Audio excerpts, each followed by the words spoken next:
Yes, good evening, everyone. This is 4:45. Like I said, the program starts properly by 4:45. So we are expecting our participants to log in. Good evening, everyone. Welcome to the International Day Against Drug Abuse and Illicit Trafficking 2021 closing ceremony of the event by the Office of the Youth Representative of the State Community Policing Committee, Lagos. You are all welcome. Let me look for my branded cap so I can use that.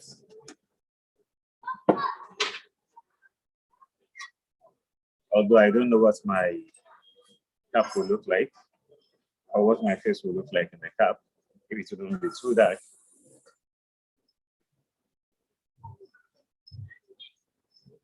Oh no, that is too dark. As of this morning, when we say a drug-free world, the response we expect or the response of our audience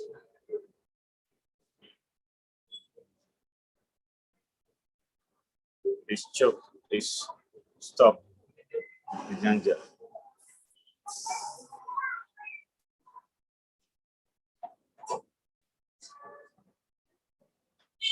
So let me welcome number one distinguished anchor on board.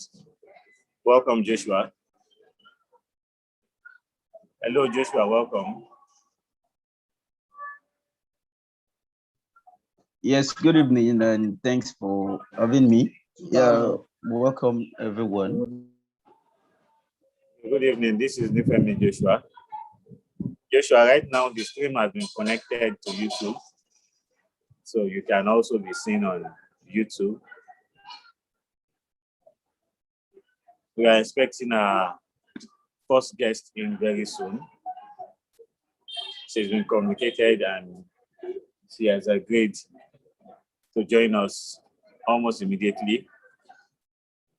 So I'm also awaiting the second guest to come in, although we've not been able to reach the second guest back this afternoon, though we spoke this morning, which implies that the second guest is also aware of his coming and has been reminded. Hopefully very soon he will join us. So I wouldn't know if I can leave the floor open for you for some seconds. Okay. Good evening, everyone. And my name is Nifemi, and I'm going to be the anchor for today's program. In few minutes, we'll be expecting our discussant. We are talking drug abuse and we're talking trafficking. So it's going to be a very interesting topic because it has everything to do with the youth, especially in this part of the world. And of course, our society needs to be saved. So our target is to have a drug-free world. And that is the first thing to do when it comes to curbing crimes and curbing menace in our society.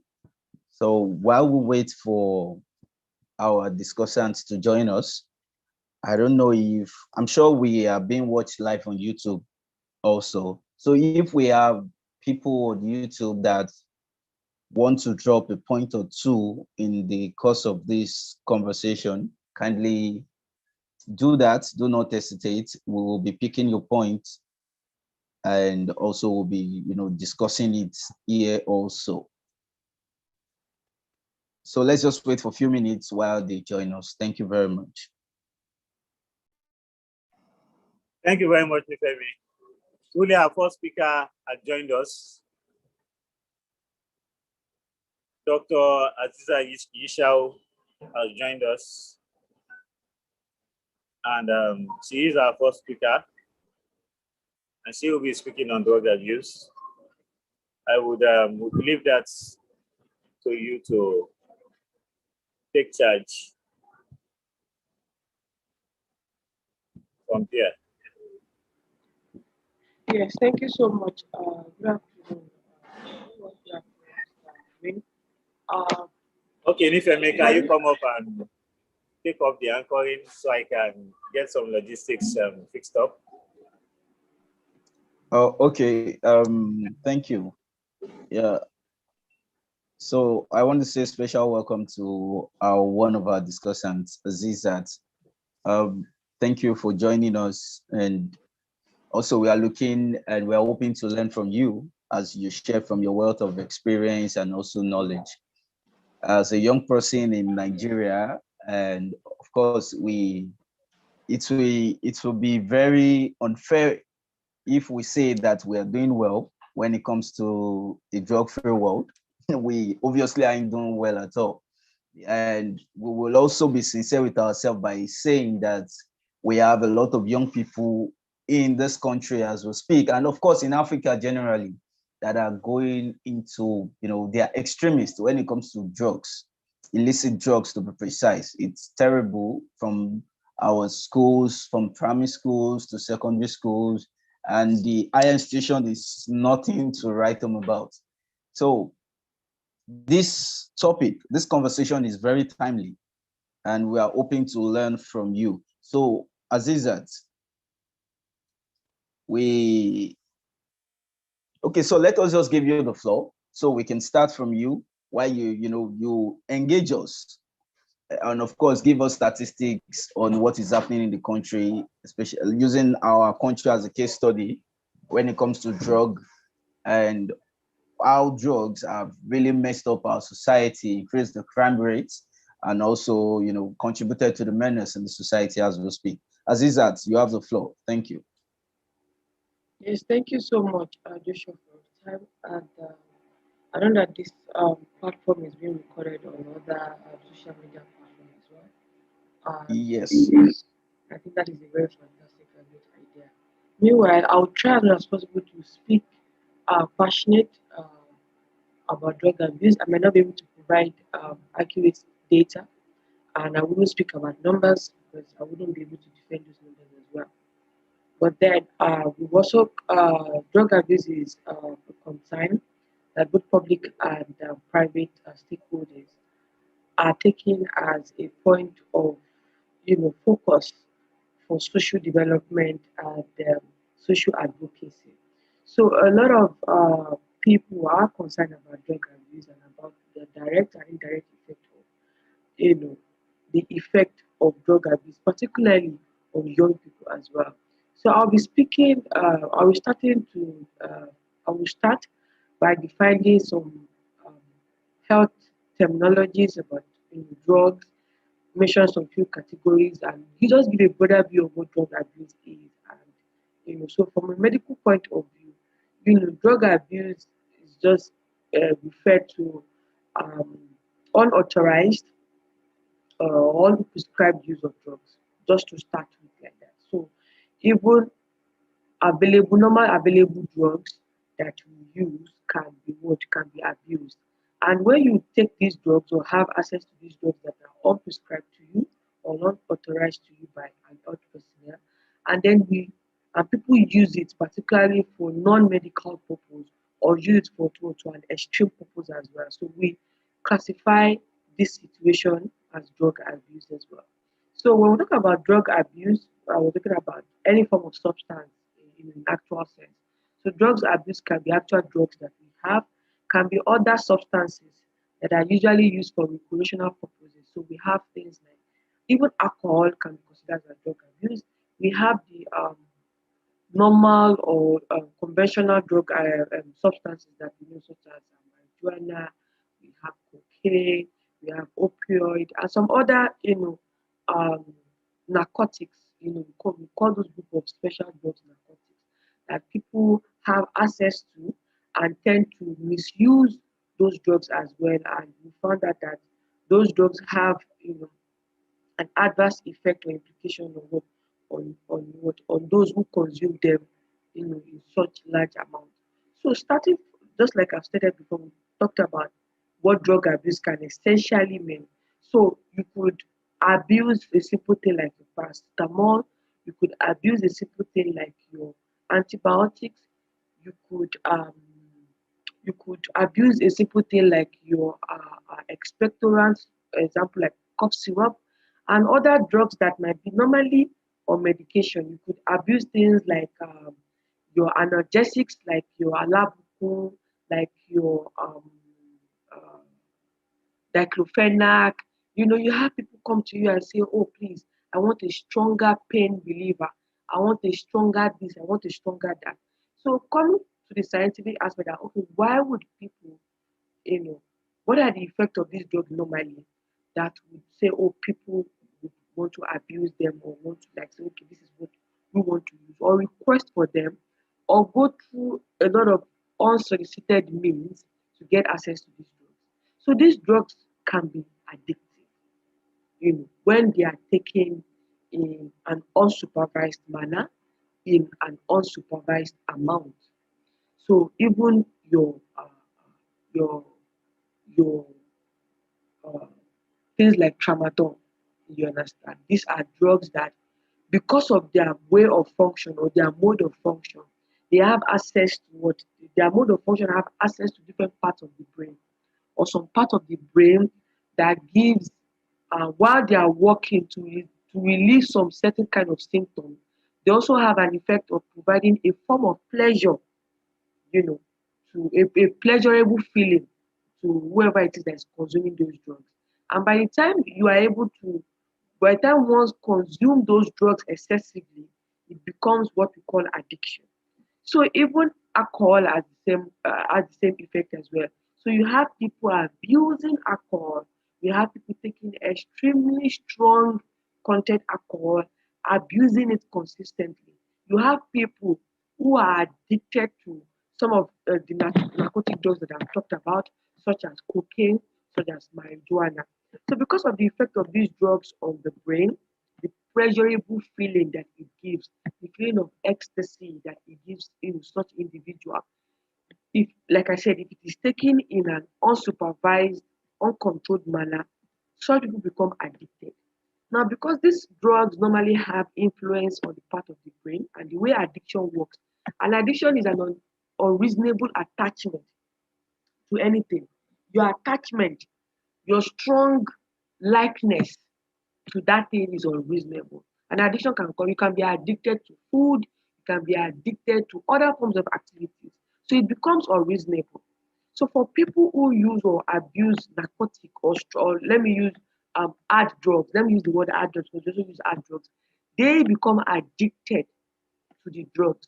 They become addicted to the feeling they derive from those drugs as well. So you see these people socially, behaviorally, they are unable to become an active or reasonable members of the society. Everything they do, or every access or everything that they have access to, is to derive funding to purchase those drugs as well. There are some drugs that are very, very hard to get, while some might be easily available.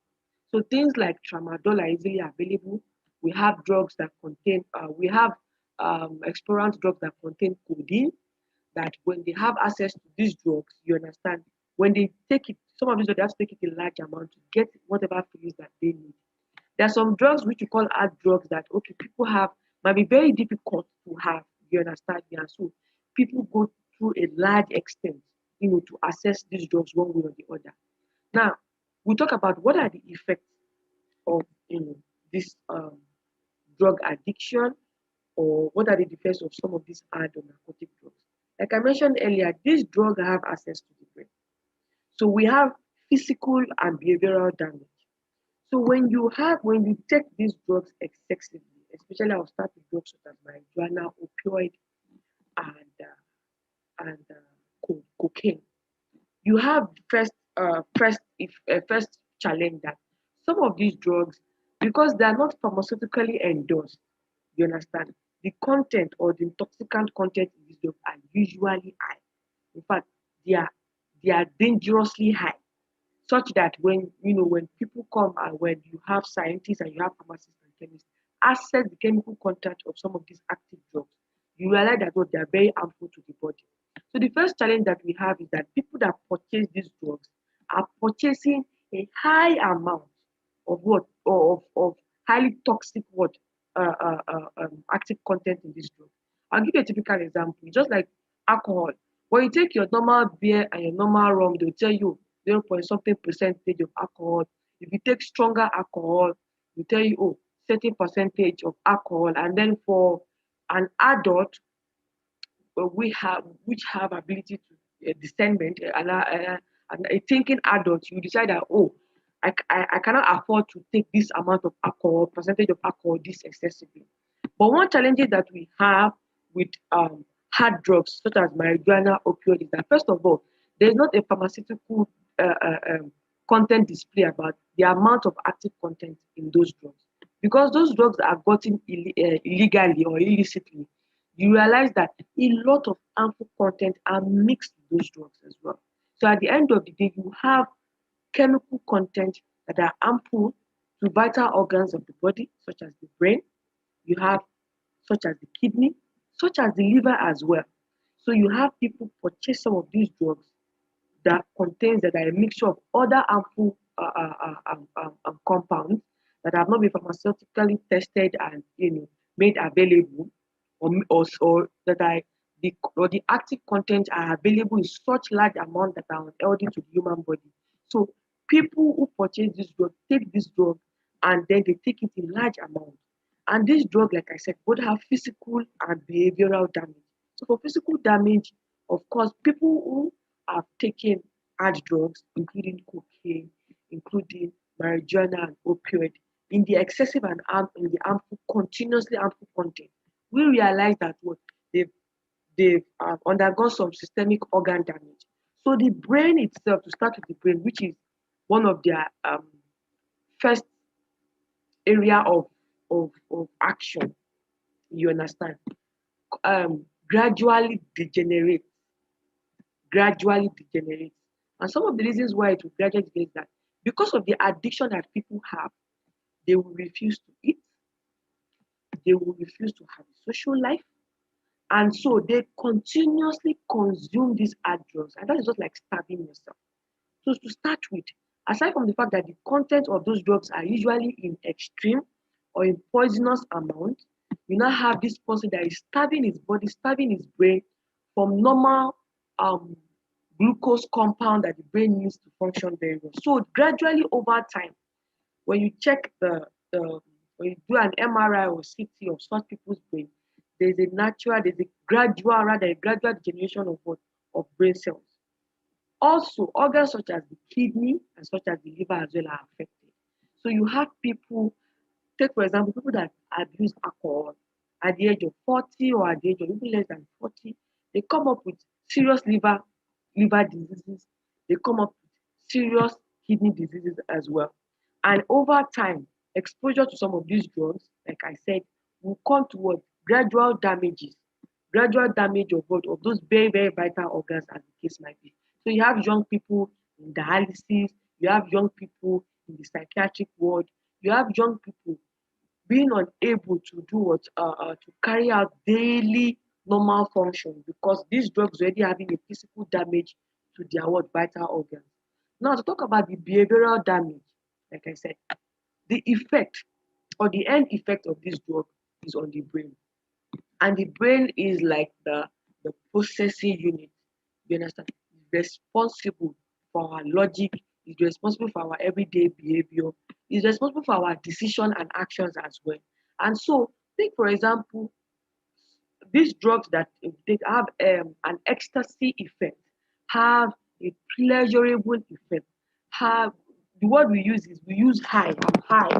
So you are in this mood that a lot of logic is gone and you have more of an euphoria movement. So it's one of the direct and immediate effects of taking narcotic drugs is that people who take them are unable to make logical decisions or respond logically to activities or to events around them. So you have people who are addicted to this drug or once they take this drug behave in an unruly manner. That is the direct effect. So you see people that would normally not be involved in in a fight or in a confrontation after taking such drugs. Any form of provocation or any form of activities would have them behaving in a manner that is unacceptable. So you have these people behave in a manner that there are chances that they are susceptible to violence. There are chances that they are susceptible to social vices as well. So what they will normally not do, you see such people not aligned to rules and regulations. So where logic normally applies, you understand me, they are unable to actively what makes logical decision. So you have people, and when they become addicted, it becomes a more cumbersome situation. So they will continuously be involved in what activities or situations that are devoid of logic. And these people are prone towards social vices. So you have people who, in order to sustain their addiction, would also go into robbery or in order to facilitate towards their lifestyle. You also have these people because of the damage to their brain and the ability to make and the inability to make logical decisions. So you have these people, they are not interested in going to work, they are not interested in going to school, they are not interested in participating in activities that would ensure that what they are a viable member of the society. You understand what I'm trying to say? So they're no longer interested in it. Like I mentioned, these people will rather starve themselves than not take these addictive drugs. Now, I mentioned earlier that the drugs that we have hard drugs that are difficult to, in a way, find that you normally not find in the pharmacy and place. But you have some drugs that are readily available, like your cough syrup, like your tramadol that contain codeine that these people have access to. Of course, when they want to get that feeling, they they have to take a large amount of those drugs as well. And that's one of the challenges that we're having in Nigeria. That even though we have issues with hard drugs, we realize that people are able to use some analgesics, some other form of pain relieving drugs, you understand, that have we call them extrapyramidal effects. So when these drugs act, aside from their primary assignment, the content of those drugs are able to affect other parts of the brain. And some of those other parts of the brain are the pleasure center of the brain as well.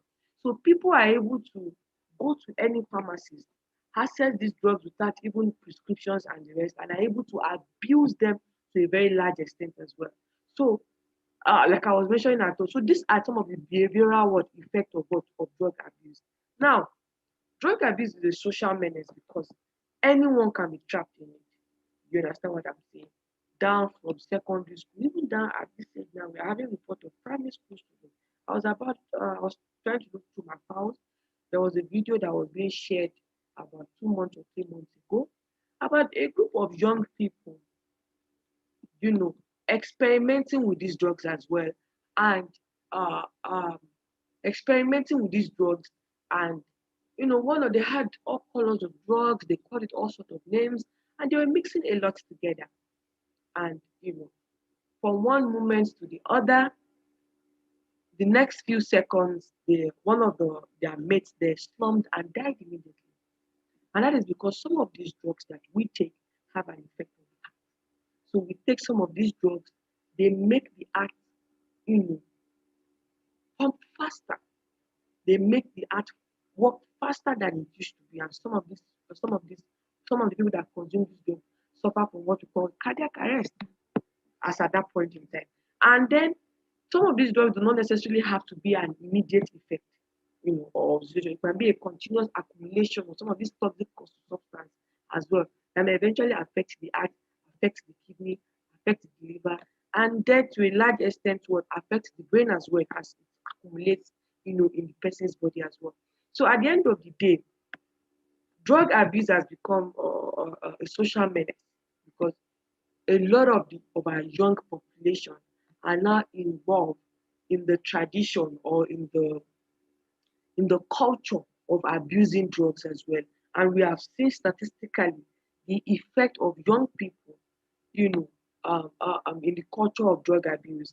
And this is very sensitive because young people, when I say young people, teenagers, people less than 25, I put 25, for me, I put a cap at 25. are people at a certain age that are highly impressionable. So these are a group of people that are assimilating a lot of information, that are trying out a lot of information, that are testing a lot of information. And we realize that what there's a deficit in what in the education of young people about drug abuse. I'm currently serving as a copper here, and one of our projects last month was to visit some secondary school pupils and to discuss with them about drug abuse. And when I sat with them and I had this discussion with them, a lot of my colleagues were there as well. I didn't go into the chemical composition or the medical composition or the supposed effect of using drug abuse, because a lot of these young people have heard about it. Oh, drug abuse is bad. If you use drug, you will die. If you do this, you become mad. You understand? I had to relate it to their existence. I had to relate it to something that what they they are concerned about or they would understand as the case might be. And that is about what life is about generally. So young people are inquisitive. Young people will try things that they're not supposed to try. Young people will do things that they're not supposed to do. And so as a community, as a group of, or as a community, as a state, as a nation, what are the things that we must do? First, we talked about safe spaces for young people. Is the education out to young people about the effect of drug abuse? Are we trying our best to make it extremely difficult for these drugs to be easily abused? Are we constantly creating safe spaces or activities, community activities for young people to participate as alternatives to what gathering themselves together and involving themselves in such social vices? Are we providing the environment to rehabilitate young people who have been caught in the webs of drug abuse as it is?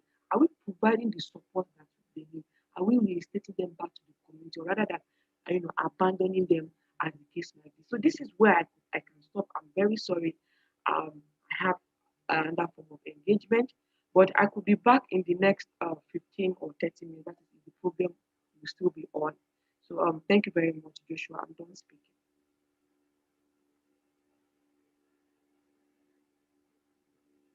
Hello?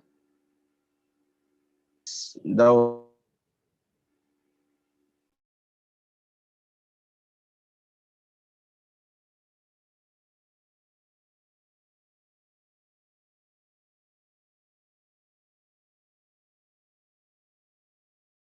Thank you so much, Azizat. That was quite informative, coming from the medical perspective down to the society and how drugs have really affected our community. Now I'm going to say something, looking at it from the regulatory perspective. Now I'm looking at it from the angle where we get to talk about what government is doing to curb this. Now we've constantly heard that tramadol as a drug is not very recommendable for people. Well, I've also heard people say that this particular drug is used for you have also heard that this particular drug is used for body pain and the likes and all. So the question is this, Azizat, are you still here? I just want to ask you two questions before you leave. Yes, please give me another 5 minutes. I'm sorry, I wanted to take your question. I need to attend to something. Okay, no problem. No problem. So yes, no problem. So we have people on YouTube watching presently, and some of them are sending in comments, and they're sending in comments and also questions. So when Azizat gets back, we're going to ask her a few questions. So quickly, I would also want to come in from the advocacy perspective. As a young person in this part of the world that is into youth development and also concerned about nation building, I can say that drugs have totally messed up our young people. That hardly will you see a young person, think properly without, oh, I want to use drug, I want to use this. Today I was reading something on the internet and on Instagram to be precise, and there's this young person that smoked Colorado, and he jumped from, he's a 400 level university student. He jumped from, like, I think 3-story buildings, and he jumped down and died. Now, it's a very unfortunate situation that the finalist from the university somebody that have gone through the, through the academic process, understands that, oh, drug is bad, this is this, that is that, yet we still indulge as young people. Now it's like the unfortunate situation that we find ourselves in this country. Here is my concern, and my concern is accessibility. Why do people have so much access to these drugs? There was a time last month I read on paper that a particular container was seized with over 400 cartons of tramadol. And I was wondering, how did this person go through customs? How did this person go through all the checkpoints? And the funniest thing is, oh, we read. And at the end of the day, I won't be surprised if this person was able to bail himself out one way or the other. So the point is this: we are in, as much as we want to say that the youths are indulging, we also cannot get a drug-free world without the government and also other parastatals doing the needful. Because in the absence of the needful, drugs like this become so accessible to people. You see people smoke so much, Colorado, tramadol, name it. People, like young people specifically, are just constantly high. Everybody wants to be high at every point or the other. They just want to be high. If you are not smoking weed, they are smoking skunk, they are, anything. They just want to be high. Now, and looking at the high crime rate in the country and in the world, hardly will you see someone commit a crime without getting high. You want to be under the influence of something. If you are not injecting yourself with steroids, you're smoking something, you're doing something, hardly will you see somebody commit a crime. Because of course, your normal sense, your normal thinking sense as human would never push you to hurt someone, except you are on something else entirely. That's why you see people get high constantly. Oh, they say somebody killed somebody with a knife. Oh, we tested him. Oh, this person is on drugs. This person is on drugs. Recently, let me just quickly make this a case study. I will not go deep into it because these are cases that are in court and the ongoing investigations. So the whole case that broke out on social media about a particular CEO that a young lady killed in the hotel and all. In the confession that I watched, this lady said they both were high. She mentioned that they've taken skunk, that I think they've taken SK, and they've taken other drugs and taken several things. So both of them were high. Now, because of that, something led to another. No, I don't want to go into details of the story. But the point is this: she was under the influence of something. Both of them were under the influence of something. It is so unfortunate that the access that we have to these things. So as much as we want to talk to young people, oh, you don't have to do this, you can't do this, you can't do that. Accessibility is a concern. And this is where advocacy comes in. This is where government comes in. And this is where other parastatals need to wake up to their responsibility, because you'll be shocked at the number of drugs that are being pumped into this country. Nigeria, as a case study, pumped into this country every now and then. And you ask yourself, we have gunmen at the border. We have a lot of junction, like coming from Badagry alone, Badagry to Lasso Junction alone, the number of custom stops that you will meet on that road. In fact, at times I get tired. Like, what exactly is happening? So if you guys are this much, yet people are able to smuggle in drugs, smuggle in different illicit substances into the community, then there's a problem somewhere. Something is happening somewhere which is wrong. So as advocates, as youths, as young people, this is where we get to, raise our voice and raise the alarm.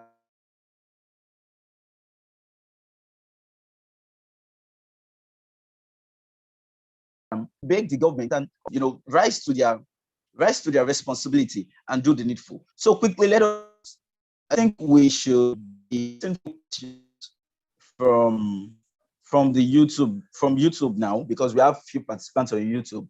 So while look at me will help us put this in place, let us quickly, I'd like to quickly also mention that as much as we want to talk about the problems, causes of the problem, we need to be very much concerned about the solution. Because as a society, the society begins from the home, and from the home, constituting the nucleus of the society, the home. There are a lot of things that are happening in the home. They are constantly, that you would say will give birth to children or young people constantly wanting to get high, wanting these drugs, and people steal millions, people steal so much just so they can afford their drugs. People steal so much so they can afford drugs and all of that. So it is important. It is important that we also state it, that if we are talking crime rates, we cannot take away drugs and the abuse of drugs in this situation. So quickly, I would like to respond to a particular question. Somebody is asking that, yes, somebody is asking that what we have a lot of non-profits and we have a lot of NGOs in the country and in the world constantly advocating against drug abuse. And it's beginning to look like, I'm trying to summarize what this person is saying, and it's beginning to look like it's just constant talk, constant advocacy talk, publications without a response or without feedback or positive change. Well, here is the answer. The advocacy will continue. The dialogue will continue. The push will not stop. And our quest to achieve a drug-free world will not stop. Because the truth is this, as much as we want to say that youth are using drugs, you don't use what you don't have access to. You don't use what you don't have access to.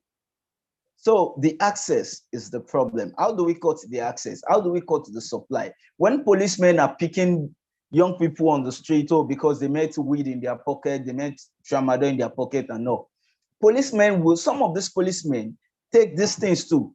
And these people will not also tell us that they don't know where these people get the drugs. And it's difficult. Why not? Why cut a tree from the top when it's going to grow again? Why not go straight to the source? There are suppliers everywhere. Now, from those suppliers, you also trace it down to those people giving them in wholesales, down to the importer or something.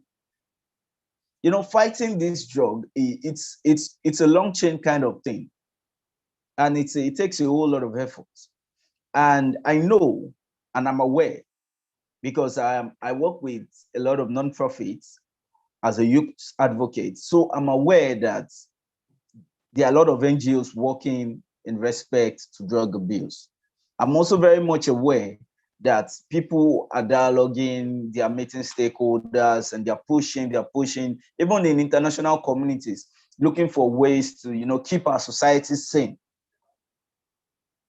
However, little have been done. Little or nothing have been done.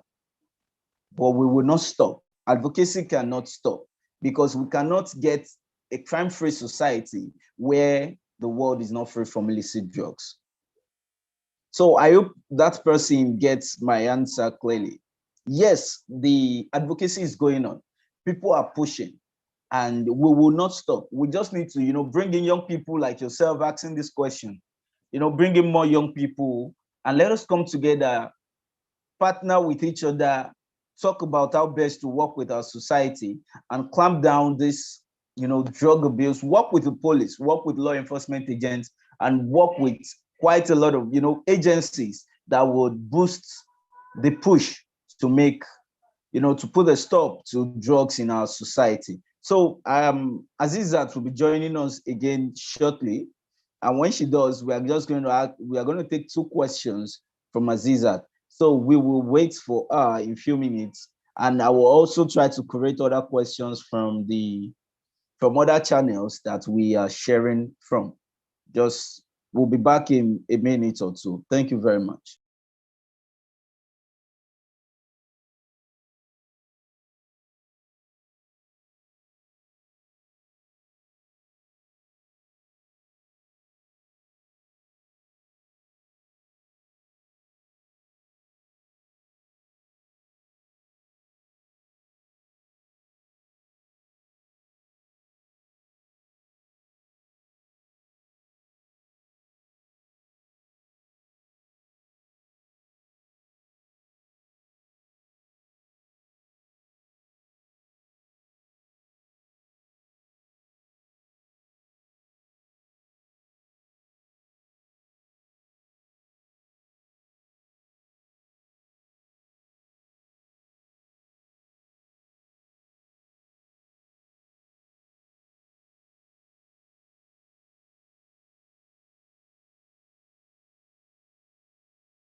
Okay, so we're back and we have just, okay, I think Azizat is not here with us yet.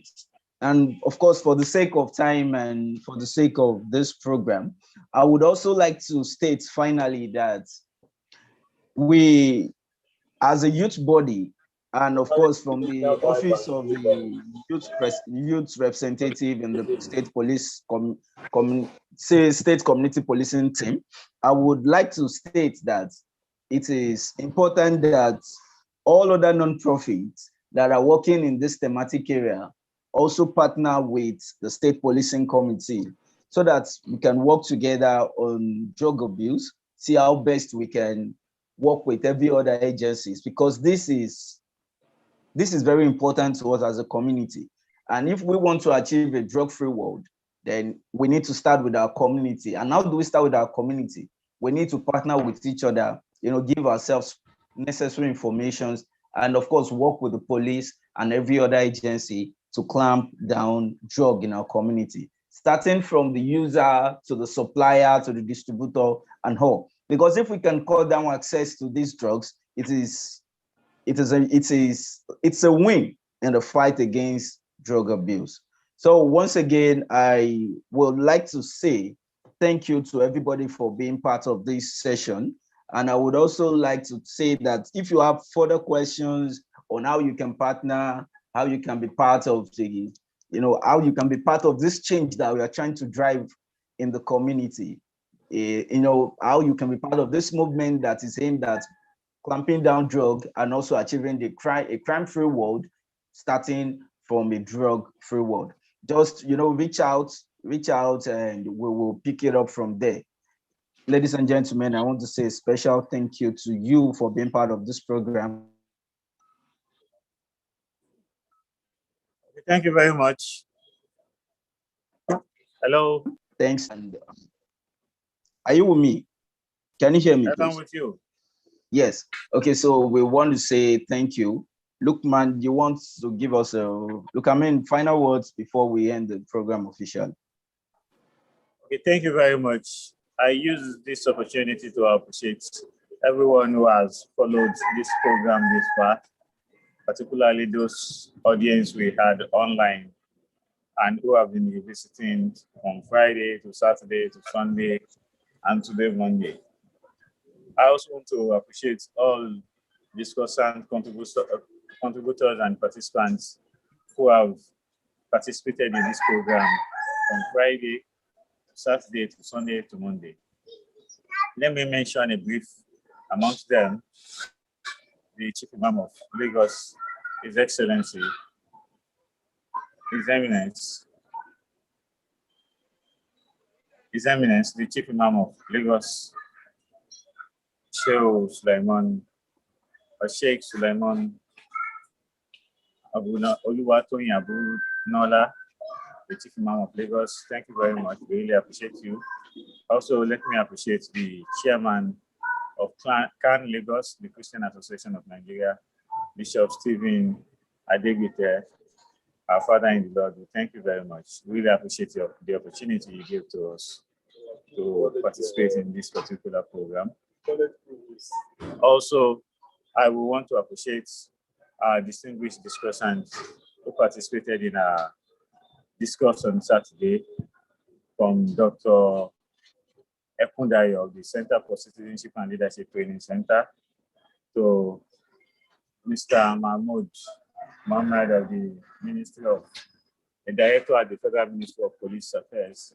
I want to appreciate you very, very, very much. Also, to other speakers who participated on Saturday, we also want to thank the Federal College of Fisheries and Marine Technology, popularly called Oceanography, for a wonderful outing today. That's our first campus program out of 17 campuses in Lagos. I really want to appreciate everyone who had participated in today's program, the college management, the provost, Dr. Onoha, the provost of Oceanography. Thank you very much. Mrs. Christian of Oceanography, thank you very much. The Oceanography community, we also want to say thank you very much. The students as well. We want to particularly thank the champions of today's quiz competition at Oceanography. Thank you very much for participating. We really appreciated the fact that you had a grasp of what was being discussed. Let me also appreciate the college community as a whole. We want to appreciate you. Thank you very much. Our distinguished anchor, Ifemi Joshua, Okoyemi Bashir, Tosin Folani, and one of our actors who could also not make it due to her ill health. I want to say thank you very much to Fatima as well. I would not go without appreciating members of the State Community Policing Committee Lagos and the State Community Policing Advisory Committee Lagos, who have been very supportive in this program, behind the scene, giving support, moral support, giving fiscal support, also participating in the webinar. We really appreciate you very much. May God continue to be with you all. Also, I would not sound nice if I forget to appreciate the opportunity and privilege given to me and to many of us by His Excellencies, the governors of all states, led by His Excellency, the Governor of Lagos State, Governor Babajide Olusola Sanwo-Olu. Also, His Excellency, the Inspector General of Police, IGP Usman Alkali Baba. Thank you very much. IGP Usman Alkali Baba, FDC. Thank you very much for giving us this opportunity to serve on the State Community Policing Committee across all states. I also want to say thank you to all our colleagues from other states. We really appreciate you all. Thank you very much. I can see Bless Me in the room. I wouldn't know if she has anything for us. Just comments, contributions. I want to just thank everyone. Our audience on YouTube, you are really wonderful. You really made this program worth it, because every day we go back to YouTube and check out. We see your questions, we appreciate your questions, we respond to your questions. We see your comments, we see your likes, we see your contributions on YouTube, and it has really made us know that yes, we are doing something for a particular purpose, and that the audience is also out there following the program wonderfully. Thank you very much. Have a wonderful day. Have a wonderful time. Together we'll make the world a better place. Together we'll make the world a safer place. Together we'll fight and end the abuse of drugs, and also end illicit trafficking and all of that crimes. Thank you very much. Have a wonderful day. Nifemi, over to you. Yes, thank you so much. And once again, I'm Olatunde Joshua Anifemi, and I'm saying thank you to everybody that have been part of the success of this program. God bless you. And we hope to constantly collaborate and work with you to achieve a drug-free society. Thank you very much. Okay, thank you very much. Appreciating the team and Titvator Foundation and UNSA members. Thank you very much for being there. And everyone. Thank you. Have a wonderful day. Good night, everyone. We'll meet very soon. Thank you and bye-bye.